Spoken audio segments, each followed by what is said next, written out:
자, 오늘은 우리 성례주일이라서 과연 성찬이라고 하는 것이 어떤 의미가 있고 그 성찬의 기원은 또 어디서부터 시작됐는지 오늘 말씀을 좀 살펴보고 은혜를 나누고자 합니다. 우리가 성찬식 하면 1년에 2번 정도 하다가 보니까 익숙하지가 않고 또 하나는 뭔가가 엄숙한 분위기 속에서 거행이 되기 때문에 뭔가가 내 자신의 죄가 좀 떠오르고 은밀하게 지은 죄도 좀 생각나고 이래서 뭔가 좀 이런 그러한 분위기 속에서 그냥 성찬이 지나면 성찬이 끝났다 이렇게 생각할 수 있는데 그렇지 않습니다. 성찬이 얼마나 중요한지 오늘 말씀을 통해서 그리고 내가 성찬에 어떤 모습으로 참여해야 될지 좀 살펴보고 은혜를 나누고자 합니다. 우리 고린도전서 11장 23절 말씀에서 보면 이 성찬에 대해서 이야기를 시작합니다. 내가 너에게 전한 것은 주께 받은 것이니 곧 주 예수께서 잡히시던 밤에 떡을 가지사 축사하시고 떼어 이르시되 이것은 너희를 위하는 내 몸이니 이것을 행하여 나를 기념하라 라는 이 말씀. 그래서 이 성찬식이 어떤 건가를 본문에서 시작하고 있어요. 여러분 한번 생각해 보세요. 그러면 3절 말씀에서 내가 너에게 전한 것은 주께 받은 것이냐 하면서 성찬에 대한 이야기를 하는데 성찬이 무엇인가에 대해서 우리가 좀 눈여겨볼 수 있는 단어가 하나 있습니다. 뭔지 여러분이 생각해 보세요. 앞으로 성찬에 참여할 때 성찬은 이러한 의미가 있구나라는 거 좀 먼저 살펴봐야 될 단어가 있습니다. 어떤 단어일까요? 내가 너에게 전한 것은 주께 받은 것이니 곧 주 예수께서 잡히시던 밤에 떡을 가지사 축사하시고 이 말씀을 통해서 중요한 거 하나 있다고 한다면 바로 주어가 누구인가라고 하는 겁니다. 우리 예수님이 주어예요. 예수님께서 잡히시던 밤에 떡을 가지고 축사하시고 이 성찬을 거행하신 겁니다. 따라서 성찬의 제정자는 성찬을 누가 만들었냐? 인간이 만든 게 아니에요. 우리 예수님께서 친히 제정하신 것이 바로 이 성찬입니다. 그래요. 여러분, 우리는 하나님 앞에 은혜를 받아야 되는데 은혜의 통로가 있어요. 은혜의 방편이라고 루이스 펄콥이 이야기하죠. 은혜의 방편. 우리 요즘 피택 장로님, 피택 권사님, 피택 안수 집사님들 요즘 조직신학 공부하면서 하나님께서 내게 주시는 은혜의 방편, 은혜의 수단이 있습니다. 첫 번째는 말씀이에요. 말씀을 통해서 하나님께서 그의 구원받은 백성들에게 은혜를 주십니다. 그렇죠? 또 하나는 기도입니다. 기도를 통해서 하나님께서 그의 백성에게 은혜를 주세요. 또 하나, 바로 성찬입니다.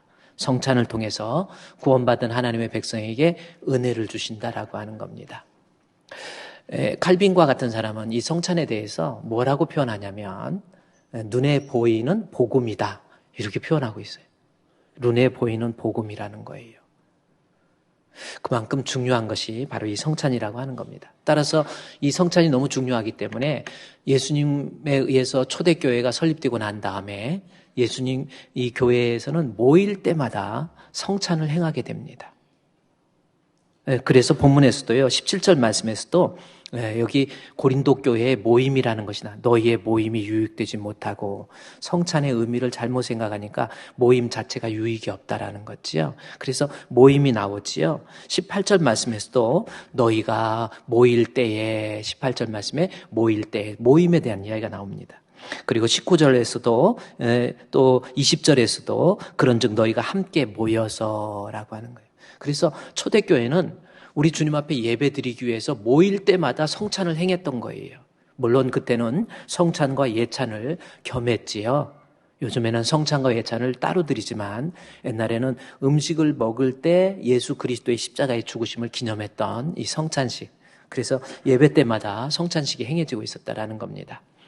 세월이 흐르면서 시간이 흐르면서 여러 가지 제도적인 그러한 상황 속에서 오늘날은 1년에 한 2번 정도 또 어떤 교회는 3번, 4번 정도 이렇게 성찬식을 거행하는 교회도 많이 있는데 중요한 것은 그래요.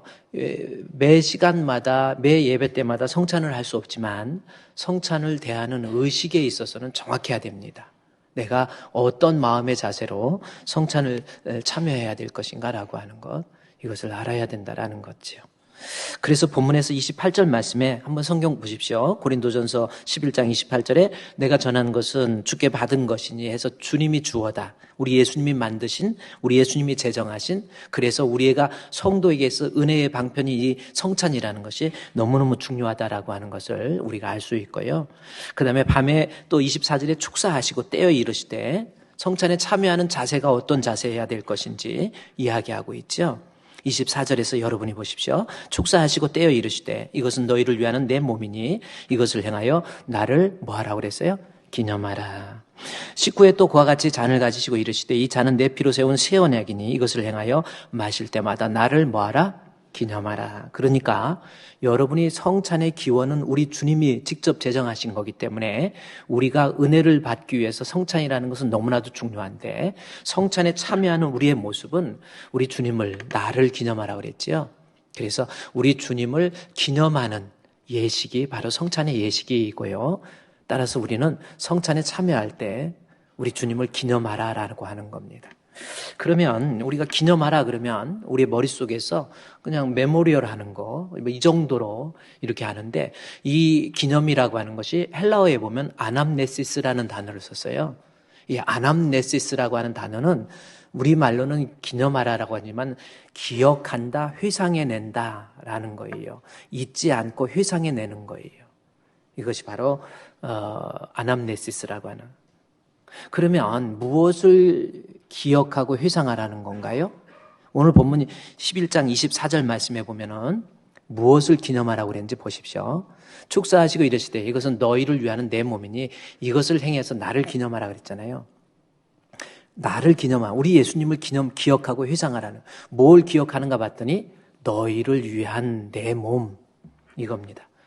우리 예수님의 십자가의 죽으심이 나를 위한 죽으심이었다라고 하는 것을 내가 먼저 머릿속에서 생각하고 회상하고 기억해내라는 거예요. 제가 지난번에도 여러분께 말씀드렸지만 사람은 태어나면 한 번은 꼭 죽습니다. 안 죽을 사람 없어요. 그렇죠? 사람이 한 번 죽는 것은 정하신 것이요. 근데 그 후에 심판이 있죠. 근데 사람이 죽는 데에는 여러 가지 이유가 있습니다. 어떤 사람은 어제도 고속도로에서 자동차 사고가 나서 또 사람이 죽었다라는, 그래서 사고로 죽는 사람도 있고 병으로 죽는 사람도 있고 그냥 나이 들어서 늙어서 노안으로 돌아가시는 분도 계시고 또 그렇습니다. 어떤 사람은 남이 살인을 해서 죽은 사람도 있고 자살해서 죽은 사람도 있고 여러 가지 죽음의 이유가 있지만 우리 예수님의 죽으심은 바로 이 본문 11장 24절에 나온 것처럼 여러분이 반드시 기억해야 해요. 우리 예수님의 죽음은 나를 위한 대속의 죽음이었다라고 하는 거. 이것을 기억하라는 거예요. 우리 예수님의 대속의 죽음. 그러니까 그냥 죽은 게 아니라 나를 위해서 대신 십자가에 못 박혀 죽으셨다라고 하는 것을 우리가 머릿속에서 기억하라는 거예요. 여러분 지금 그렇게 기억하고 있습니까? 그러면서 본문은 이야기하죠. 이것은 너희를 위하는 즉 우리 예수님이 나를 위해서 십자가에 못 박혀 죽으셨다고 하는 것을 이야기하면서 바울은 25절에서 다른 단어로 설명을 해줍니다. 이것이 무슨 뜻인지. 19에 또 그와 같이 잔을 가지시고 이르시되 이 잔은 내 피로 세운 새 언약이라고 하는 말 속에 나를 위해서 십자가에 못 박혀 죽으신 주님이 어떤 의미인지를 다시 설명하고 있다라는 겁니다. 새 언약을 기념하라는 거죠. 이것을 행해서 우리 예수님이 세우신 새 언약을 기억하라는 겁니다. 자, 그러면 여러분이 앞으로 성찬을 참여할 때 새 언약을 기억하는 거예요. 회상하는 겁니다. 그러면 새 언약은 뭐고 옛 언약은 뭐냐는 거죠. 성경에서 아주 중요하게 다루고 있는 것이 이 언약이라고 하는 카버넌트라고 하는 겁니다. 계약신학과 그리스도라고 하는 책에서 보면요. 성경 전체는 창세기에서부터 요한계시록까지 하나님의 계약, 언약이 성취되는 과정을 설명해주고 있다. 이렇게 이야기를 하고 있죠. 그렇습니다. 구약에 약속한 구약이 있고요. 신약에 약속한 신약이 있습니다. 그래서 여기 새 언약이 무엇인가에 대해서 조금 더 자세히 알으려면 우리가 성경을 넘어가 봐야 돼요. 히브리서 9장으로 여기다 주보를 껴놓으시고 히브리서 9장으로 넘어가야 됩니다. 자, 히브리서 9장에 있는 말씀에 보면 15절 말씀에 보면요. 자, 9장 15절 아주 중요한 긴 시간이 없기 때문에 짧게 여러분께 말씀드리면 이로 말미암아 그는 새 언약이라는 말이 나오죠. 새 언약의 중보자로 표현하고 있어요. 그러면 새 언약이 있으면 옛 언약도 있을 거 아니에요. 그거 옛 언약을 본문에서는 그 다음에 보십시오. 새 언약이지. 이는 첫 언약 때에 범한 죄를 속량하시려고 라고 이렇게 나와 있어요. 그러면서 이 본문을 자세히 보면은 새 언약이 무언가를 이해를 하려면 옛 첫 번째 언약이 무엇인가를 이해해야 돼요. 그렇죠?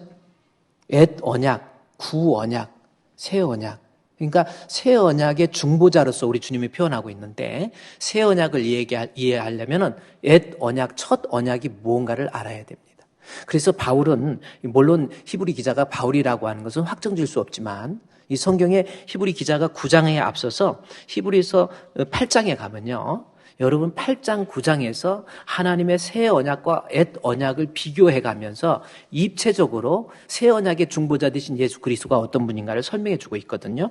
예컨대 히브리서 8장 우리 6절 말씀에 보면은 언약의 중보자에서 언약에 대한 내용이 나오고요. 8절에서도 마지막 줄에 새 언약이 나오지요. 언약에 대한 내용이 계속해서 그다음에 9절에서도 언약에 대한 내용이 계속 이 언약은 옛 언약은 나오죠.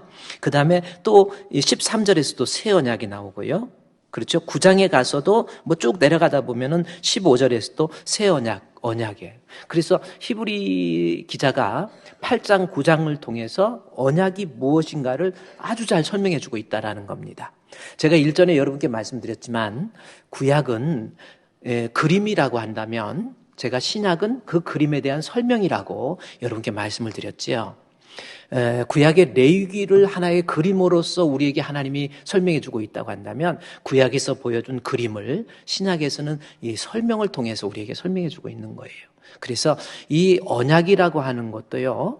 아주 기가 막히게 히브리 기자가 설명해 주고 있는데 히브리서 9장 15절에 나와 있는 새 언약을 이해하기 위해서 첫 언약이 무엇인가를 알려면 히브리서 8장 9절에 가보면 옛 언약이 뭔지 첫 언약이 뭔지가 나와 있습니다.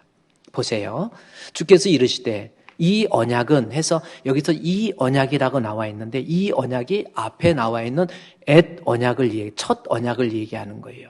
그러면 첫 언약이 뭔가 봤더니 그들의 열조들의 손을 잡고 애굽 땅에서 인도하던 날에 그때 그의 백성과 맺은 언약 이렇게 나오죠. 이스라엘 백성이 출애굽해서 모세를 통해서 시내산에서 맺은 언약을 얘기하는 거예요. 이게 옛 언약, 이게 바로 구언약 구약입니다. 그래서 이스라엘 백성이 홍해를 건너서 이것을 세례로 해석을 하죠. 세례를 받은 백성이 어떻게 세상을 살아야 될 것인가를 모세의 언약의 중보자인 모세를 통해서 하나님께서 율법을 주세요. 그것이 십계명 돌비에 새겨서 주십니다. 그런데 이 사실이 오늘 본문 히브리서 8장에 나와 있는 이 사실은 에레미야 31절의 말씀을 소환해서 기록하는 건데 에레미야 31장에서 말씀해 보면은 옛 언약은 나로 하여금 하나님 앞에 의롭게 할 수 있는 방법이 없어요. 바울도 이 사실을 로마서에서 율법으로는 의롭게 될 육체가 아무도 없어요. 하나님 앞에 죄 문제 해결할 방법이 없고요. 모두가 다 하나님 앞에 죄인인 겁니다. 그래서 하나님께서 그것을 아시고 에레미야에게 새 언약을 주실 것을 얘기하면서 새 언약의 내용을 본문에서 설명해 주고 있는 거예요. 9절 말씀에서도 여기 보세요. 옛 언약은 모세를 통해서 이스라엘 출애굽 애굽에서 인도해낼 때 그 언약인데 그것은 돌의 십계명을 새겼지만 새 언약은 10절 말씀에 중간쯤에 보면 내 법을 그들의 생각에 두고 그들의 마음에 둔다. 아주 중요한 겁니다. 이제 율법, 돌 위에 새긴 율법으로서는 하나님 앞에 누구도 의인이 될 수 없다라는 것을 우리 주님이 아시고 이제는 율법을 돌 위에 세운 것이 아니고 내 마음에, 내 심령에 새겨주는 그러한 말씀. 그래서 그것을 통해서 12절 말씀에 보면 새 언약을 통해서 내가 그들의 불의를 긍휼하게 여기고 그 다음에 그들의 죄를 다시 기억하지 않는다라는 겁니다. 그러니까 결국은 옛 언약은 우리가 율법으로는 하나님 앞에 죄인이라고 하는 것이 인정될 수밖에 없고 의인이 될 수 있는 방법이 없어요. 그래서 하나님께서 이제 돌비에 새기는 것이 아닌 마음에 또 생각에 새겨서 이제 이것이 새 언약인데 새 언약을 통해서는 다시는 죄를 기억하지 않는다라고 하는 이 말씀을 하게 되는 겁니다. 그러면서 9장에 가보세요. 9장 15절에 뭐라고 그랬어요? 여러분 성경 보세요. 9장 15절에서 새 언약의 중보자 나온, 언약은 언약인데 새 언약인데 새 언약의 중보자는 뭐예요? 옛 언약은 돌비에 새겼지만 새 언약은 왜 중보자가 되셨냐면 12절에 나와 있습니다. 염소와 송아지의 피로 하지 아니하고, 그래요, 우리를 의롭다 하기 위해서 염소와 송아지의 피로 하지 아니하고 오직 자기 피로 영원한 속죄를 이루사 단번에 성소에 들어갔다. 아주 중요한 단어지요. 한 번에, 예수님의 한 번의 죽음으로 영원한 속죄, 그래서 one sacrifice for sins, 죄를 위한 한 번의 죽음으로 effective forever, 그 효과가 영원한 거예요. 그러니까 결국은 모세가 율법을 통해서 우리에게 준 그 율법으로는 하나님 앞에 의인될 방법이었지만 우리 예수님의 십자가의 죽으심을 통해서, 그래서 15절, 9장 15절 이제 보세요. 우리 예수님을 새 언약의 중보자라고 표현한 거예요. 우리를 살리시기 위해서, 우리의 죄 문제를 해결하기 위해서 새 언약, 자기의 몸으로 염소와 송아지의 피냐 아닌 예수님의 십자가의 죽으심을 통해서 우리의 죄를 영원히 기억하지 않게 된다라고 하는, 그래서 이 새 언약을 통해서 우리 예수님의 중보자를 통해서 속량하시고, 옛 언약 때 범한 죄를 속량하시고 우리로 하여금 영원한 기업, 천국을 약속케 하는 거, 이게 새 언약입니다. 그러니까 우리 하나님께서 긍휼과 자비를 베풀어 주셔서 죄로 인해서 죽을 수밖에 없는 우리를 우리 예수님 십자가의 대신 죽으심으로 새 언약의 중보자 되신 예수님을 통해서 우리로 하여금 영원한 기업, 천국 가게 만들어 주셨다라는 거지요. 그것을 성찬에 참여하면서 기억하는 거예요. 그러면 여기서 아남네시스라고 하는 거, 기억하다, 회상하다, 이 뜻이라고 그랬는데 우리 예수님이 새 언약의 중보자로서 나를 사망에서 영생으로, 지옥에서 천국으로 옮겨주신 것을 기억하라라고 하는 것은 결국은 새 언약의 중보자, 히브리서 9장 15절에서 8장과 9장의 결론은 히브리서 9장 마지막, 히브리서 9장 27절부터 나와 있는 겁니다. 내가 새 언약의 중보자 되신 예수 그리스도를 회상한다는 거, 기억한다는 것은 무슨 뜻이에요? 사람이 한번 죽는 것, 죽음을 얘기하지요. 사람이 한번 죽는 것은 정하신 것이요, 그 후에 심판이 있다. 이 말을 먼저 새 언약을 이야기하면서, 여러분 잘 들어보세요. 새 언약, 중보자 되신 예수 그리스도를 얘기하면서 우리의 죽음을 이야기해요. 아까 얘기했듯이 안 죽을 사람, 여기 안 죽을 사람 아무도 없습니다. 그런데 죽음은 끝이 아니에요. 하나님의 심판이 분명히 있어요. 네, 이건 꾸며낸 이야기가 아니에요. 그래서 한 번 죽는 것은 정하신 것이 그 후에 심판이 있는데, 그 심판 때 사망에서 영생으로, 지옥에서 천국으로, 이 세상에서 영원한 곳으로 갈 수 있는 방법, 그거를 기억하라는 거예요. 그게 뭔가 봤더니 히브리서 9장 28절에 나와 있어요. 이와 같이 그리스도도, 자, 심판을 얘기하면서 새 언약의 중보자 그리스도도 사람의 죄를 담당하시려고 단번에 들이신 바 되었다. 아까 새 언약의 중보자, 자기가 십자가에 못 박혀 죽으심으로 영원한 속죄를 이루었다라고 하는 것을 이야기하면서, 새 언약을 얘기하면서 히브리 기자의 결론은 뭡니까?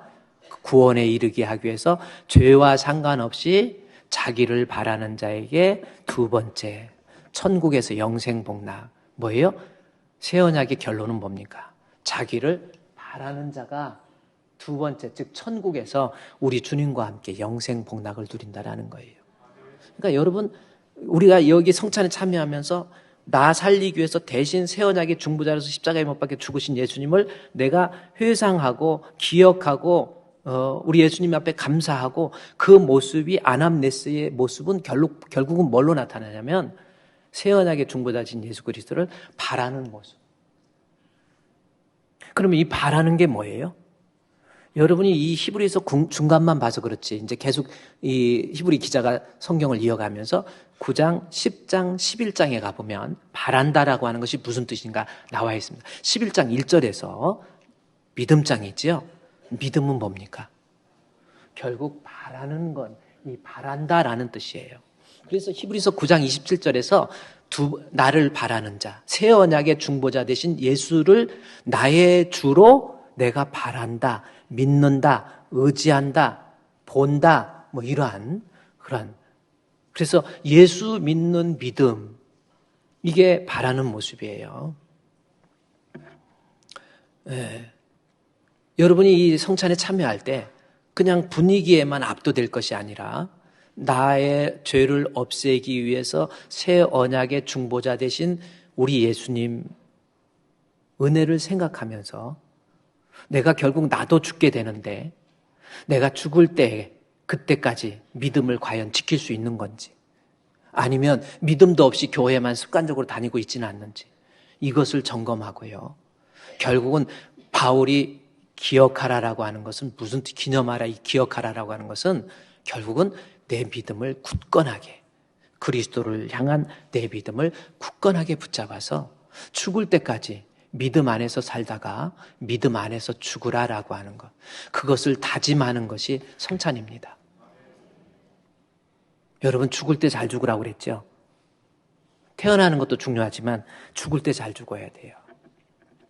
저는 지난주에 우리 오늘 배면효 권사님께서, 우리 배묘순 권사님께서 오늘 우리 남편 먼저 떠나보내고 얼마나 마음이 아프겠습니까?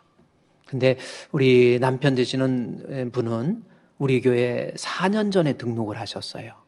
그리고 교회를 많은 시간에 출입하지 못했기 때문에, 그리고 코로나 걸려서 또 그때 또 폐암이 발병을 해가지고 교회를 오시지 못했어요.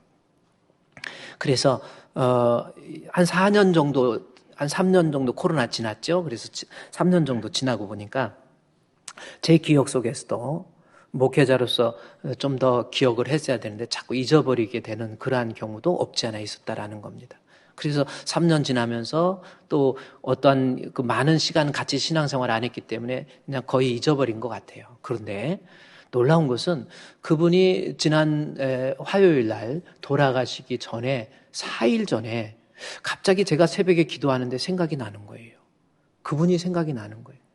그러면서 하나님께서 기도하면서 어떤 생각이 나면 이분이 얼마 못 가겠다, 돌아가실 것 같다라는 느낌이 드는 겁니다.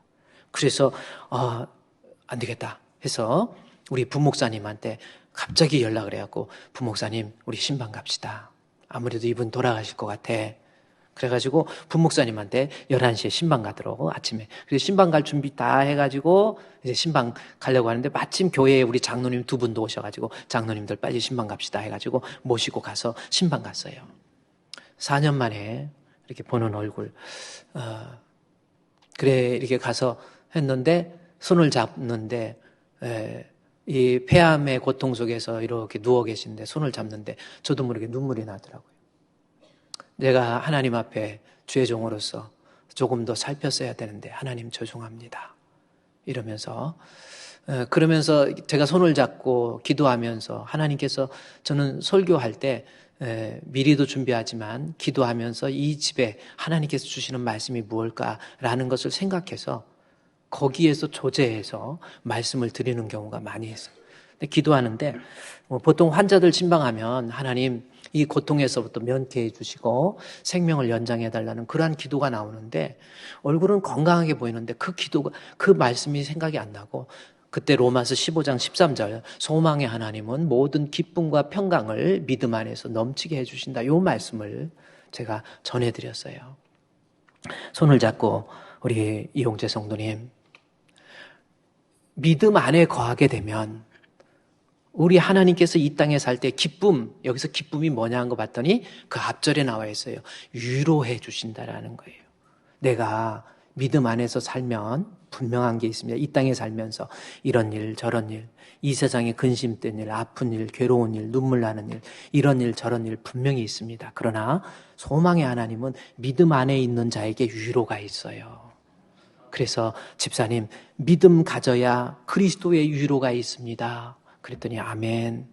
또 내가 믿음을 가지면 소망의 하나님은 평강을 넘치게 해주신다라고 하는데, 이 평강은 우리 주님 안에서 천국에서 누리게 될 영적인 축복이거든요. 그래서 이용재 성도님, 예수 믿으세요. 예수 믿으면 이 땅에서는 위로가 있고 죽어서는 천국에서 우리 주님과 함께 누리게 될 영생 복락이 있습니다. 그래서 제가 손을 잡고 같이 이렇게 예배드리고 기도하는데 손을 꽉 잡으면서 아멘, 아멘, 아멘. 그래요. 이분이 교회를 나오게 된 시간이 별로 되지 않지만 그래도 코로나 때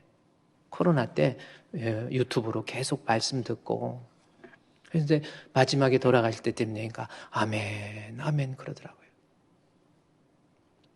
그러면서 제가 그랬어요. 진짜 복 있는 사람은 어떤 사람인 것 같습니까? 여러분 한번 생각해 보세요. 내가 세상에서 정말 복 있는 사람, 우리 복 받기 원하잖아요. 뭐 그냥 숟가락에도 복자 써놓고 젓가락에도 복자 써놓고 막 장롱에도 어떤 때 옛날에는 베개에도 옆에 복자 써놓고요. 여기저기 복 막 써놨어요. 복이 좋아요. 근데 한번 생각해 보세요. 진짜 복이 뭡니까? 한번 여러분 이 성찬식에 내가 하나님 앞에 정말 복 있는 사람은 어떤 사람이에요? 죽을 때 잘 죽는 사람이 복 있는 사람입니다. 지금 이후로 요한계시록 14장 7절에 나와 지금 이후로 주 안에서 죽은 자들이 복이 있는 거예요. 이것은 뭐예요? 믿음 가지고 사는 사람이 내가 세상에서는 좀 가진 거 없고 물질적으로는 좀 어려워도 좀 배운 거 없어도 실력 없어도 남들이 볼 때는 불쌍하게 되는 것 같아도 아니에요. 내가 믿음이 있으면 복 있는 사람입니다. 여러분 우리나라에서 제일 부자 좀 돌아가셨지만 이건희 삼성회장 부럽습니까? 그분은요 가만히 앉아 계시기만 해도 통장에 돈이 숫자가 하루에 이자만 해도 몇백만 원, 몇천만 원씩 막 들어온대요. 나도 안 봤으니까 모르겠지만 들었어. 그렇게 이자가 그거 많이 들어오면 그거 죽을 때 가지고 갑니까? 물 한 방울 못 갖고 가요. 죽을 때 내가 믿음 잠시 세상에 내가 살면서 항상 찬송 부르다가 날이 저물어 오라 하시면 영광 중에 나아가리. 열린 천국문 내가 들어가 세상 짐을 내려놓고 빛난 면류관 받아 쓰고서 주와 함께 길이 살리. 죽을 때 잘 죽으라는 거예요.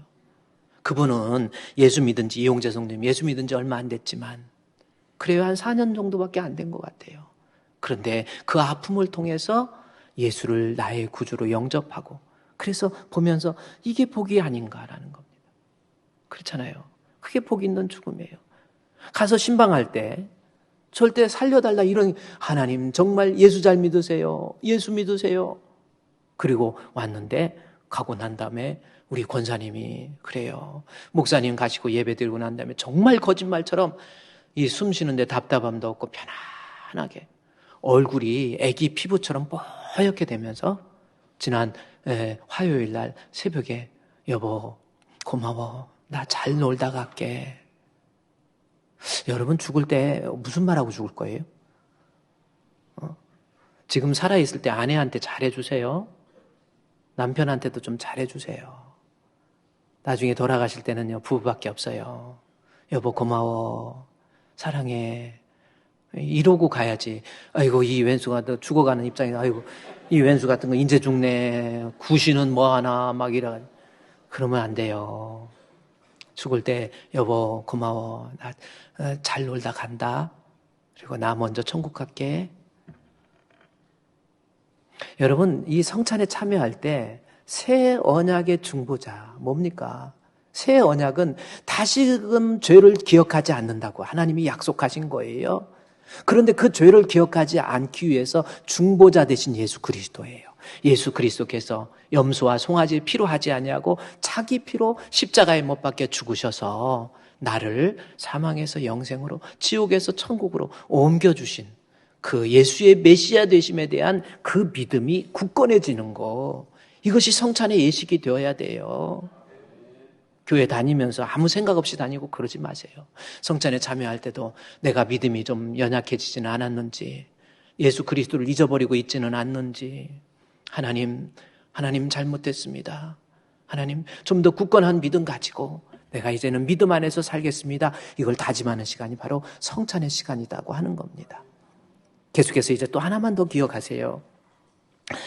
고린도전서 11장에 있는 말씀에 보면 11장 24절에서 성찬에 참여할 때 기념하라 라고 해서 너희를 위한 24절에 나를 위한 대속의 죽음 그 죽음을 위해서 25절에 새 언약으로서 예수님 당신께서 직접 친히 십자가에 못 박혀 죽으심으로 나로 하여금 사망에서 영생으로 옮겨주신 우리 주 예수 그리스도를 기억하라라는 것은 그 믿음 굳건해지는 거예요. 누가 뭐라 해도 흔들리지 않는 믿음.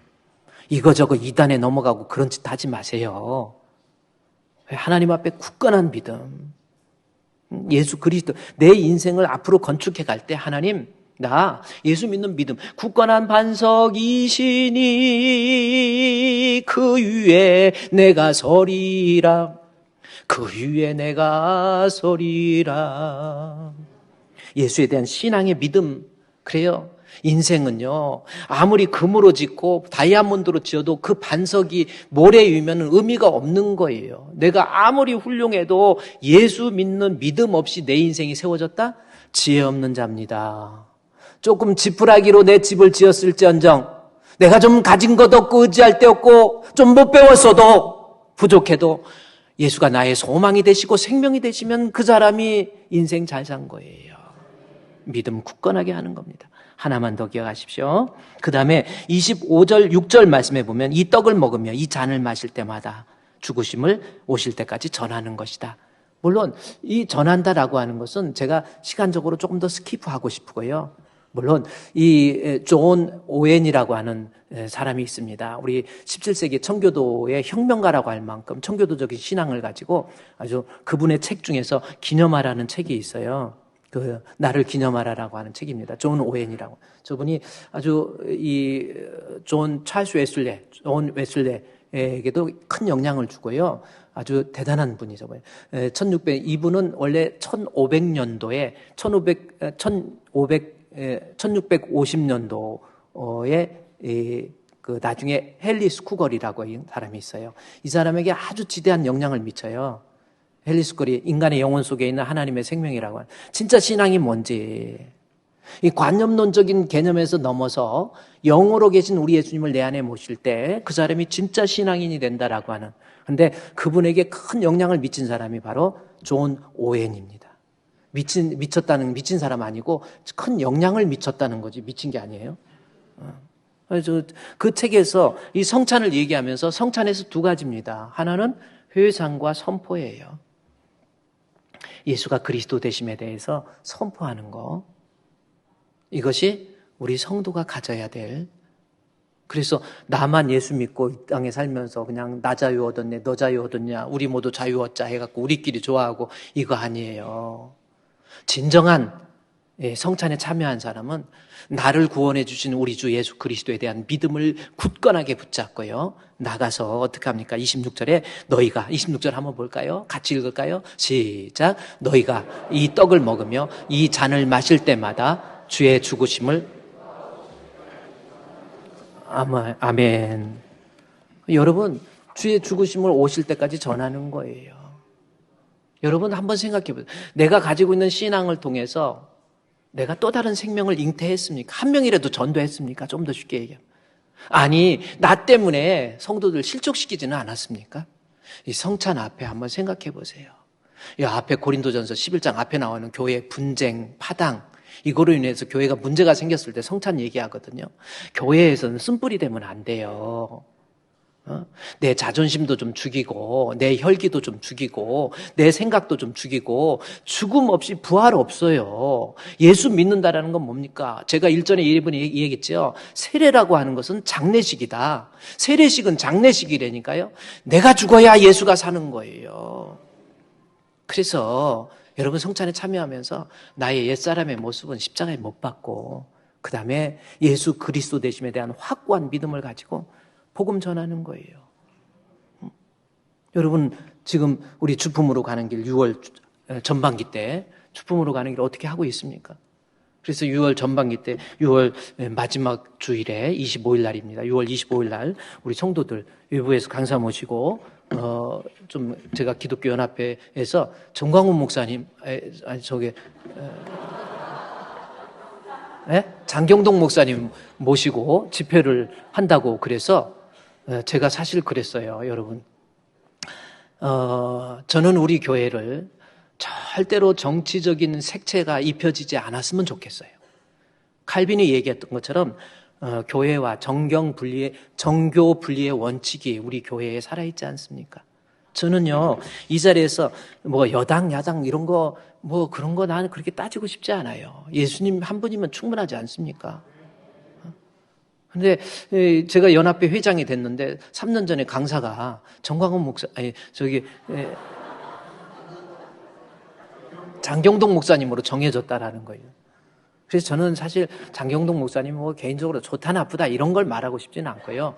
근데 공교롭게 이분이 요즘 정광훈 거기에 같이 뭉쳐가지고 애국 운동을 하신다고 그래가지고 조금 너무 과격한 그런 내용들도 있고요. 좀 그래서 그것 때문에 제가 고민을 많이 한 거예요. 우리 교회는 그냥 교회이면 되거든요. 이것이 현실 도피의 문제가 아닙니다. 그래서 고민하는데 연합회에서 그냥 정했으니까 해요 그러더라고. 근데 그래도 저를 회장으로 뽑았으니까 그래도 그냥 하십시오. 그래서 저보다 은근히 말만 회장이지 은근히 힘 있는 분이 자꾸 하라고 그래서 제가 안 되겠다 해가지고 직접 우리 장경동 목사님은 비서한테 전화해가지고 6.25 집회 때 제가 취소합니다. 그것도 여색 야색이에요. 여랑 그러지 마시고요. 나는 다른 의미가 아니에요. 우리 교회는 세속에 물들지 말고 우리 교회는요 다른 거 예수님 만나서 예수님 알고 예수 믿고 예수 얻으면 교회는 되는 거예요. 사마리아 여인이 다른 거 구했습니까? 영원히 막 물 마른 거, 목 마른 거 막 해가지고 영원한 물 달라고. 아니에요. 예수님께서는 아니에요. 영원히 목마르지 않는 예수 그리스도를 주잖아요. 우리 교회는 앞으로 나아갈 길이 그거 아니에요? 우리 교회를 통해서 예수 전달해 주는 거예요. 누가 뭐라고 해도 자꾸 세속에 물들어가면 안 돼요. 교회에 오셔서 여러분 교회 와서 뭘 구해요? 예수 믿으세요. 예수 믿으세요. 예수 믿으세요. 예수 믿으세요. 당신은 지금 어딜 가나요? 발걸음 무겁게. 교회 와서 뭔 짓 하는 거예요? 이런 거 저런 거 따지지 마세요. 이런 성찬에 참여하면서 그래요. 나를 위한 새 언약의 충보자로서 십자가의 죽으심으로 내 영혼을 구원해 주신 우리 주님에 대한 확고한 믿음 가지고 만나는 사람마다 복음 전해야 돼요. 예수 전하세요. 아멘.